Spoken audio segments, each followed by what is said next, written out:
A graça e a paz, irmãos. Estamos aqui para gravar mais um culto, porque, como saiu aí nos comunicados essa semana, nós não podemos abrir o templo nesse final de semana e no próximo, conforme determinação da prefeitura. E o conselho da igreja tinha resolvido que só fecharia o templo se houvesse um decreto, né? Então, aconteceu esse decreto, nós vamos cumprir a ordem lá da prefeitura.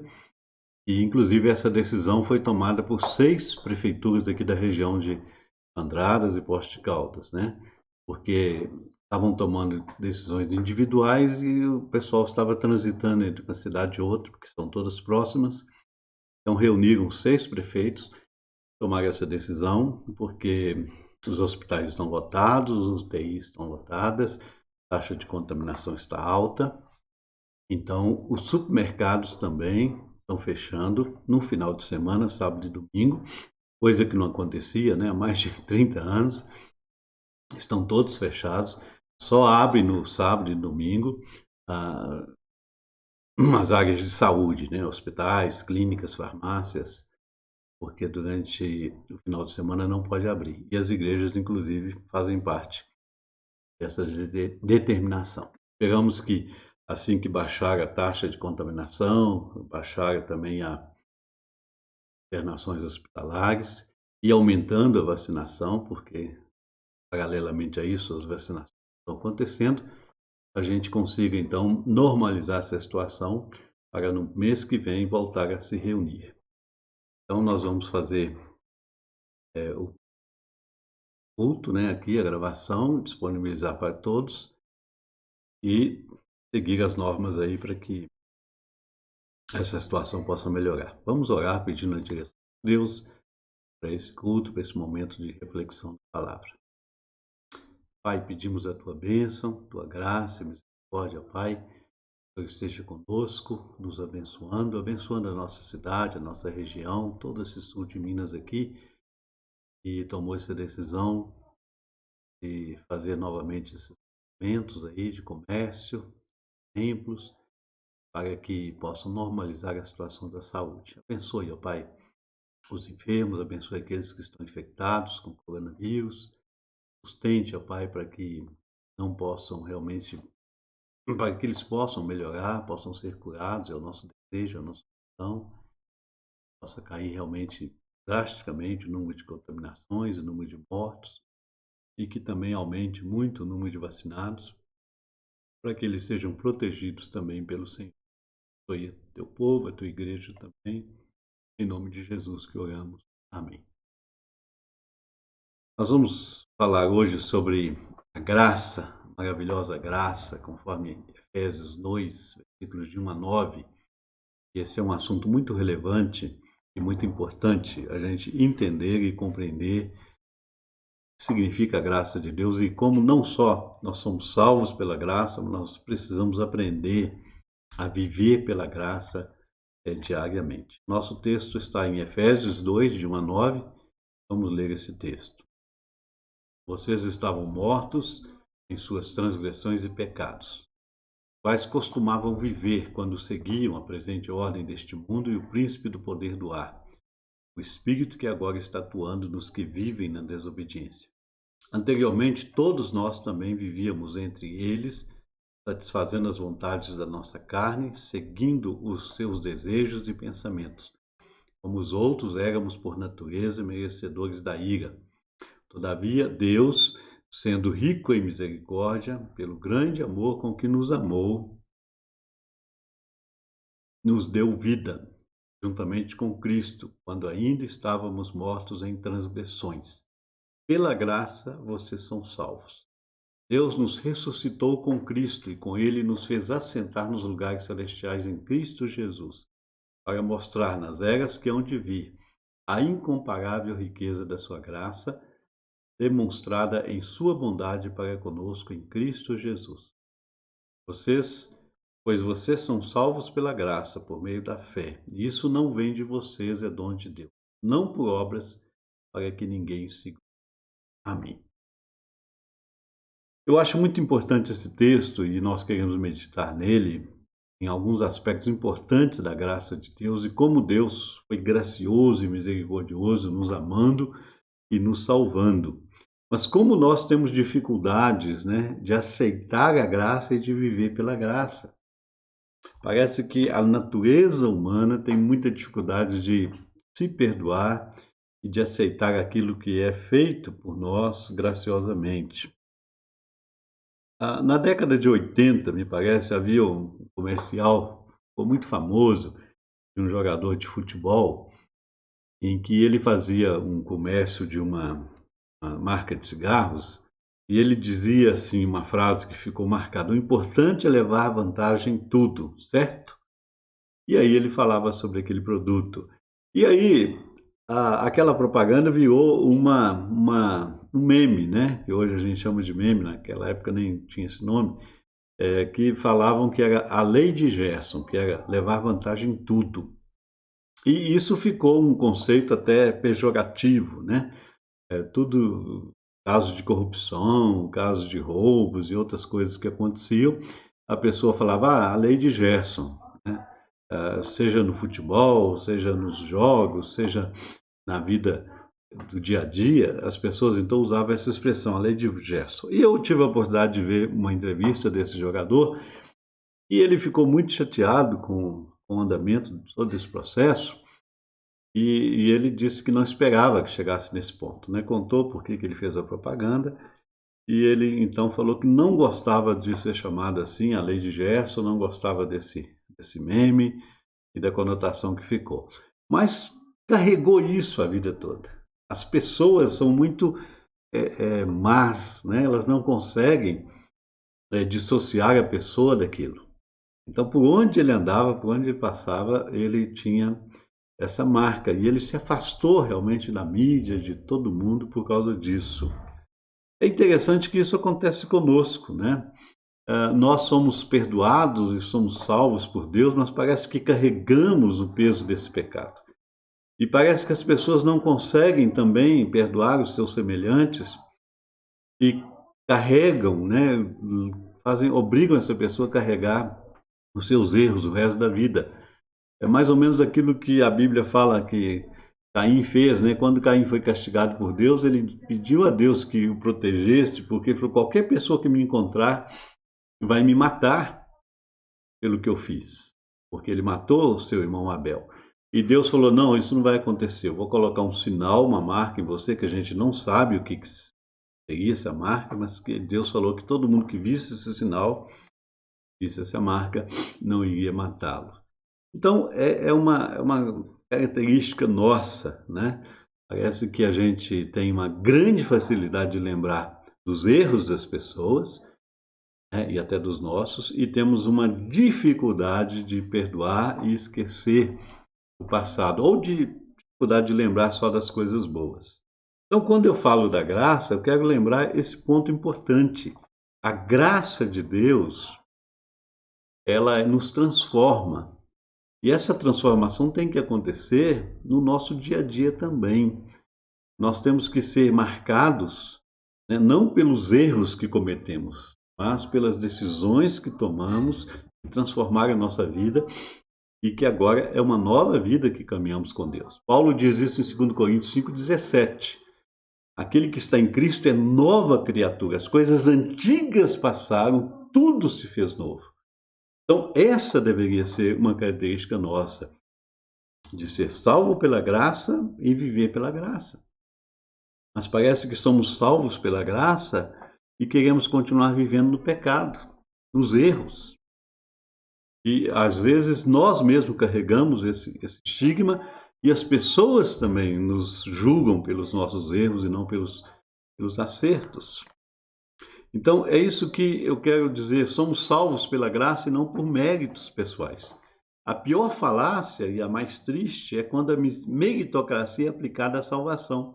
Muitos imaginam que estão salvos, porque acreditam dessa forma: ó, eu creio em Deus, eu confesso que sou cristão, eu faço boas obras e eu sou uma boa pessoa, portanto, eu estou salvo. Será que realmente houve uma transformação na vida dessa pessoa? Será que realmente ela foi transformada e salva pela graça? Ou ela simplesmente fala da boca para fora e continua vivendo a mesma vida que tinha antes. Então é preciso que haja essa avaliação, né? Então, essas palavras não significam muita coisa, porque, olha bem, es muitos esquecem que para cada um desses pensamentos existem referências bíblicas que negam provimento aos seus postulados, afirmando serem eles insuficientes para a salvação. Vejamos, vamos ver cada um deles aqui nesse ponto. Então, o primeiro deles, eu creio em Deus. Tiago 2,19 diz: crês tu que Deus é um só? Fazes bem, até os demônios creem e tremem. Então, o fato da pessoa dizer que crê em Deus não quer dizer que ela está salva, né? Que ela está vivendo debaixo da graça uma nova vida em Cristo. Porque, como o Tiago diz, até os demônios creem também e tremem diante de Deus.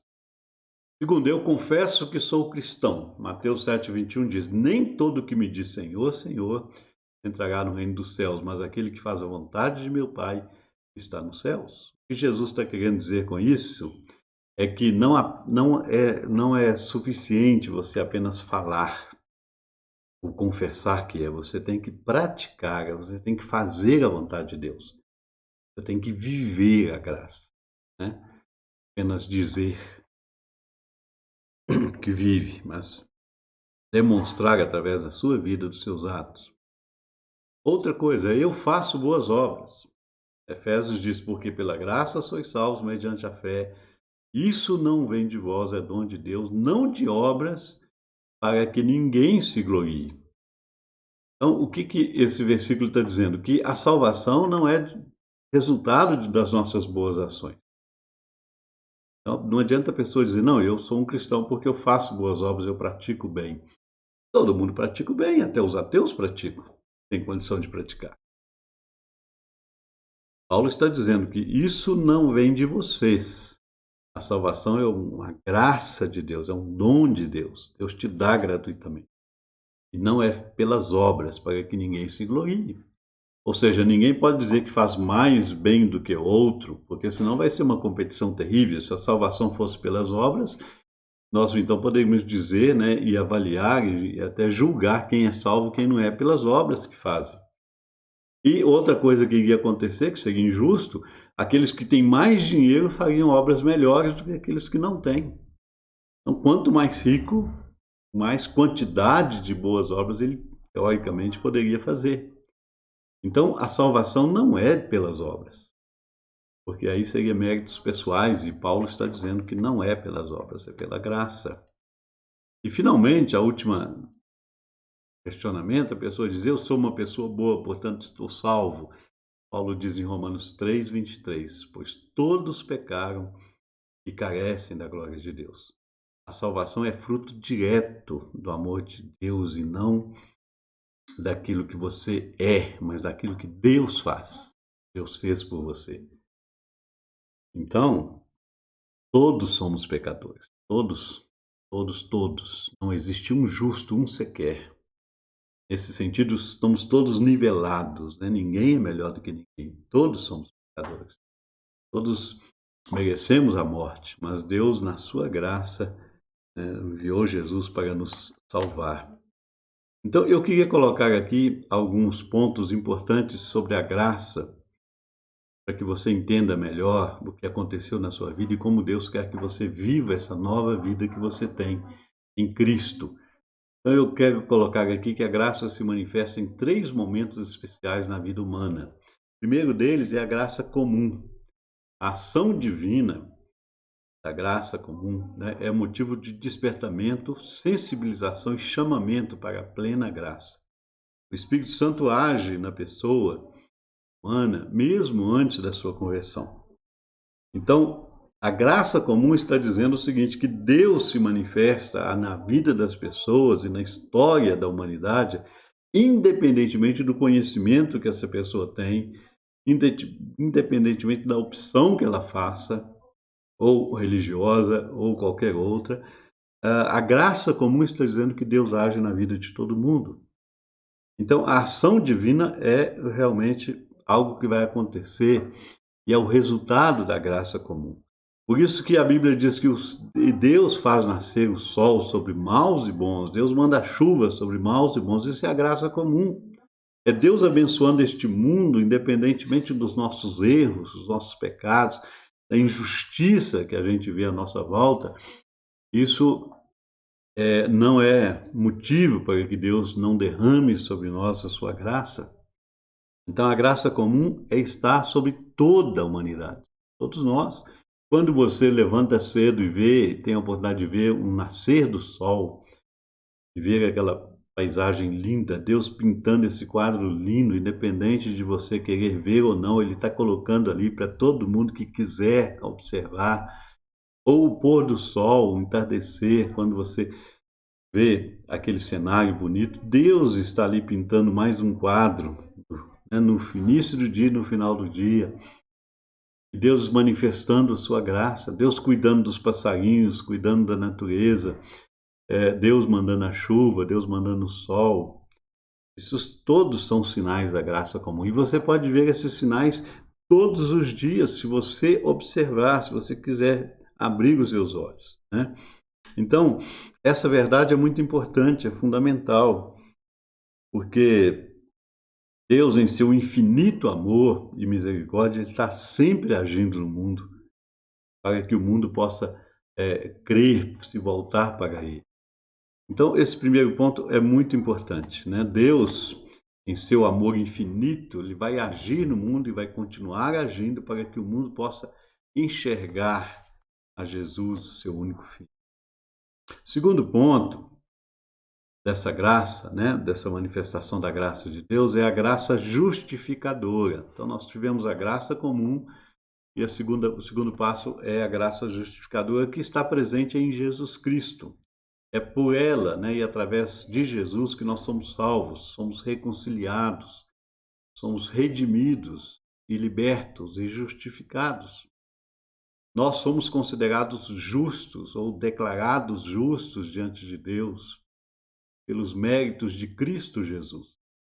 Essa graça, ela é apropriada pela fé. Diferentemente da anterior, da graça comum, que está sobre todos, e todos podem perceber, a graça justificadora, você se apropria dela quando você crê em Jesus, quando você abre o seu coração para ver realmente aquilo que Deus fez por você.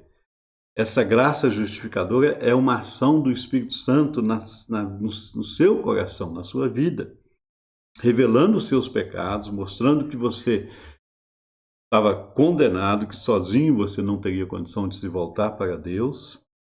E aí ela vai agir na sua vida, vai provocar o arrependimento, confissão de seus pecados, e você então vai abraçar a obra que Cristo fez por você na cruz, aceitando, né, aquilo que Cristo fez, entregando por você e resgatando dos seus pecados. Essa é a graça justificadora. A mensagem de Paulo aos cristãos em Roma comprova isso. Paulo diz: tendo sido, pois, justificados pela fé, temos paz com Deus por meio de nosso Senhor Jesus Cristo, pelo qual também temos entrada pela fé a esta graça, na qual estamos firmes e nos gloriamos na esperança da glória de Deus. Então, eu entro, né, nessa graça, eu tenho acesso a essa salvação pela fé e tenho, então, entrada, né, nesse privilégio realmente de conhecer a Jesus Cristo como meu único e suficiente Salvador. Paulo ainda vai dizer: e libertados do pecado, fostes feitos servos da justiça. O salário do pecado é a morte, mas o dom gratuito de Deus é a vida eterna por Cristo Jesus, nosso Senhor. Portanto, agora nenhuma condenação há para os que estão em Cristo Jesus, não andam segundo a carne, mas segundo o Espírito. Então, esse texto de Romanos fecha com uma palavra muito forte: nenhuma condenação existe agora para aqueles que estão em Cristo Jesus, porque essa graça comum que você tinha percebido na sua vida se transforma então numa graça justificadora, numa graça especial, e você então abraça Jesus como seu Salvador. E agora você já não tem mais nenhuma condenação pesando sobre a sua vida. Então você já não precisa ter a marca do pecado na sua vida, já não precisa ser mais julgado pelo que você fez de errado. Você também não precisa carregar esses pecados e esses erros pelo resto da sua vida, porque quando você está em Cristo, você é uma nova criatura. Você pode deixar tudo isso no passado e viver uma nova vida em Cristo Jesus. E o terceiro aspecto da graça, o terceiro ponto importante, é a graça santificadora. É a graça que nos aperfeiçoa e nos santifica em nossa trajetória de fé e vida cristã, tanto pessoal como comunitária. Ela vai acontecer na sua vida pela obra e pela ação do Espírito Santo. Por isso que ela é chamada também de graça santificadora, do Espírito Santo atuando na sua vida. Porque a partir do momento que você foi justificado, foi declarado justo, porque Cristo morreu no seu lugar, pagou o preço pelos seus pecados, você então passa a viver uma nova vida diante de Deus, uma nova vida em Cristo. Então o Espírito Santo vai atuar na sua vida, por isso é a graça santificadora. Então, pela santificação de nosso ser, vem a transformação diária de nosso caráter em Cristo Jesus. Assim transformados, nós testemunhamos ao mundo o que a graça é capaz de fazer com o ser humano quando se entrega nas mãos do Senhor Jesus. Então, essa é a graça santificadora. Deus diz em sua palavra: sede santos como eu sou santo. Santificamo-nos quando buscamos intimidade com Deus por meio dos exercícios espirituais, como a participação na ceia do Senhor, como a leitura devocional da Bíblia, como a prática da oração, do jejum e da adoração comunitária. Os meios de graça, então, nos habilitam a receber mais graça. E aqui eu não estou falando de leitura da Bíblia, como aquela leitura de leitura mágica, né? Caixinha de promessa, que você tira lá um versículo e pega aquele versículo e como uma promessa que você vai receber e tomar posse. Não estou falando disso. Estou falando de uma leitura devocional, uma leitura intencional, programada da palavra de Deus. Por exemplo, você resolve ler o Novo Testamento, ou resolve ler os Evangelhos, ou só o Evangelho de João. Então você vai ler todos os dias devocionalmente, vai deixar que essa palavra fale na sua vida, transforme seus pensamentos, transforme suas intenções, seu coração, e vai alimentar a sua alma. Então, é a leitura devocional da Bíblia, quando você vai para a Bíblia lendo aquilo como palavra de Deus para alimentar a sua alma. Então, você não vai seguir conceitos humanos ou filosofias humanas, mas você vai seguir aquilo que a palavra de Deus fala para você todos os dias. Então, essa graça santificadora, através dela, nos santificando, nós demonstramos ao mundo que temos Deus e deles somos, que amamos os nossos semelhantes como ele nos amou. Nossa santidade não é uma santidade alienada, não se revela em nossos, mas ela se revela em nossos atos de misericórdia, sob a forma de solidariedade ativa junto aos necessitados e marginalizados, enfim, para com todas as pessoas. Então, essa santificação, essa graça que nos santifica e nos transforma, ela também nos transforma a tal ponto que a gente passa a ver as pessoas como Deus vê. Passamos a enxergar o nosso semelhante com misericórdia. Passamos a amar as pessoas como Deus também nos ama. Por isso, a nossa solidariedade com aqueles que estão sofrendo, né? Atingimos essa semana a marca de 500 mil mortos por Covid no Brasil. Quantas famílias foram destroçadas? Quantos familiares foram perdidos? Quantas famílias ainda estão de luto? E nós choramos com eles, nós oramos por eles, nós nos solidarizamos com essas pessoas, porque também são seres humanos, também são pessoas amadas por Deus, pessoas que estão com os corações tristes. Então, nós olhamos à nossa volta e tentamos ajudar as pessoas, porque isso é fruto da graça de Deus na nossa vida, como temos feito lá na nossa comunidade, na nossa igreja, ajudando as pessoas que estão precisando de cesta básica, estão precisando de qualquer tipo de ajuda, não só orações, porque também oramos por elas, mas procuramos também ajudar de outras maneiras. Então, essa graça santificadora, ela toca, né, a nossa vida a tal ponto que ela também transforma não só o nosso interior, nosso coração, mas as nossas atitudes, as nossas ações, transformando tudo à nossa volta. Então, para nós, a graça, né, é o dom gratuito de Deus, é algo que Deus nos dá sem exigir nada, porque se Deus fosse exigir alguma coisa para nos dar a sua graça, nós nunca poderíamos fazer nada que fosse satisfatório para Deus. Então, por isso ele nos dá de graça, porque o preço seria impossível de ser pago. Por isso a salvação é de graça, porque nós não temos condição de pagar, jamais, nunca. Então, a graça de Deus, ela nos transforma, ela nos faz novas criaturas. E quando nós somos transformados pela graça, nós temos que aprender a viver pela graça. Nós não podemos continuar vivendo como vivíamos antes, dependendo de méritos, dependendo de esforço pessoal, mas apenas dependendo da graça de Deus. Então, por isso que eu digo que passamos a ser nova criatura. Não somos marcados mais pelo pecado. Se antes éramos marcados e vistos como pecadores, agora nós não somos mais vistos assim. Somos vistos como nova criatura em Cristo Jesus. E temos que viver de tal forma que isso seja percebido, né, que a marca da graça esteja na nossa vida de tal maneira que as pessoas também percebam isso. Para a gente concluir, queria dizer para você, experimente as maravilhas de Deus em sua vida. Não é necessário mudar primeiro a sua conduta reprovável diante de Deus para então receber esta graça. A graça divina opera a transformação que tanto deseja que aconteça em sua vida de dentro para fora. Deus tem derramado graça sobre a sua vida, mesmo antes da sua resposta positiva à manifestação do seu amor. Então, você fica às vezes tentando, eu preciso parar de fazer isso, parar de fazer aquilo, melhorar nisso, naquilo, para depois servir a Deus. Você nunca vai chegar até Deus dessa forma. Você precisa ir a Deus do jeito que você está, para que a graça de Deus transforme a sua vida de dentro para fora. É isso que Deus quer que você entenda. O amor dele por você é incondicional.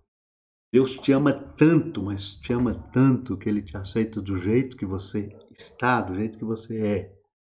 Mas o amor dele é tão grande por você, tão grande, que ele não quer que você continue do jeito que você está.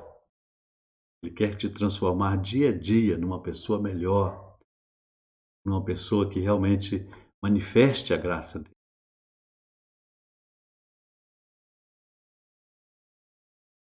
É humanamente impossível transformar a sua vida sem a graça dada por Deus. O fruto desta graça é a glorificação do nome de Deus e o privilégio de ser um canal de bênção para todos quantos se encontrem ao seu redor.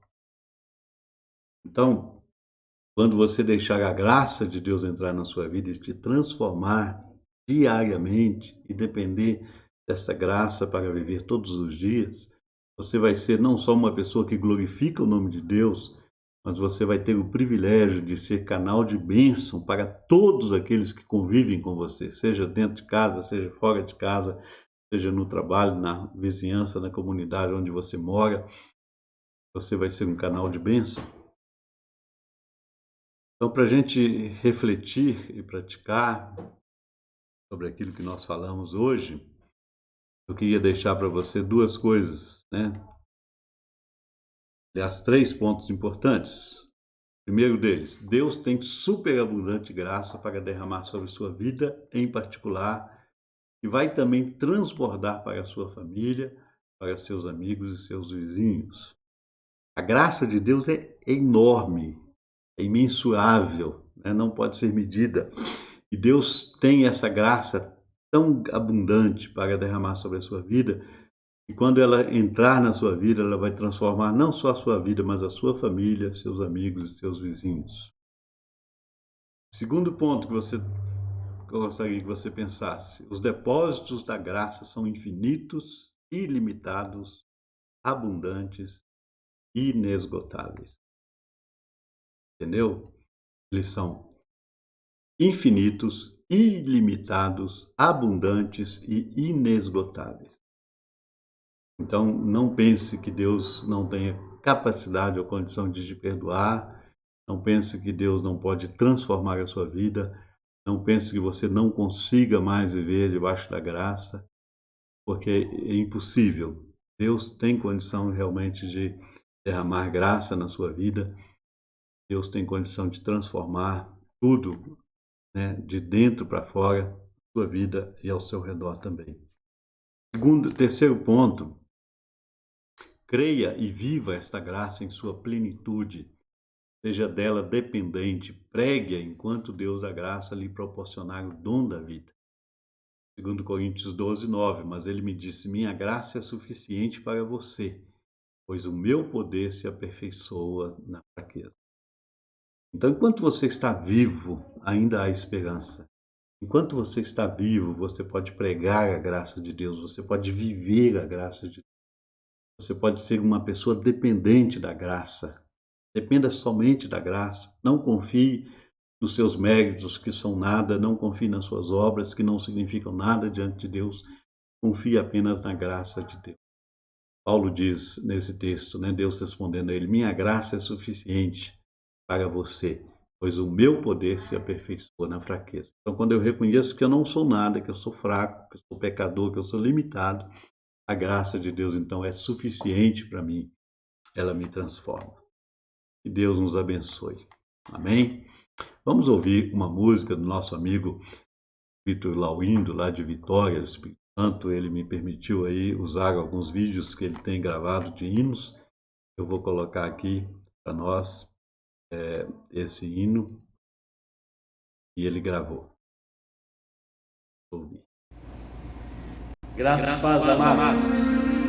Vamos entoar o hino 146, Unidade tocante, Unidade brilhante do lado, segurança crente.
Agradecemos aí ao Corinto, ao Indo.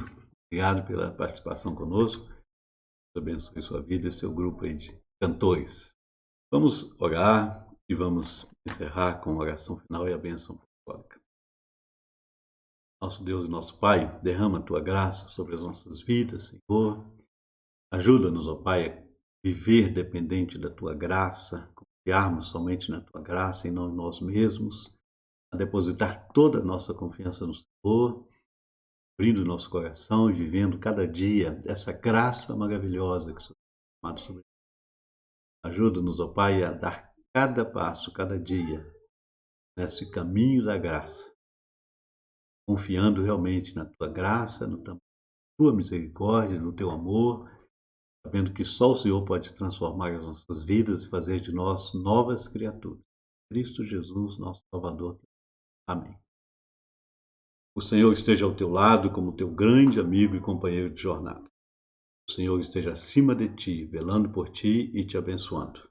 O Senhor esteja abaixo de ti, calçando os teus pés, firmando os teus passos. O Senhor esteja às tuas costas, guardando-te de todo mal e defendendo-te de pessoas reais. O Senhor esteja à tua frente como luz que ilumine a tua caminhada. O Senhor esteja dentro de ti, dando-te força, coragem, fé e vontade de viver. O Senhor esteja ao teu redor, envolvendo-te completamente com seu amor, em nome do Pai, do Filho e do Espírito Santo. Amém. Amém, irmãos, que Deus abençoe. Obrigado pela participação aqui conosco. Continuemos orando pela nossa cidade, pela nossa região. Se Deus quiser, mês que vem, retornaremos aos cultos presenciais. Deus esteja com todos vocês. Uma boa semana.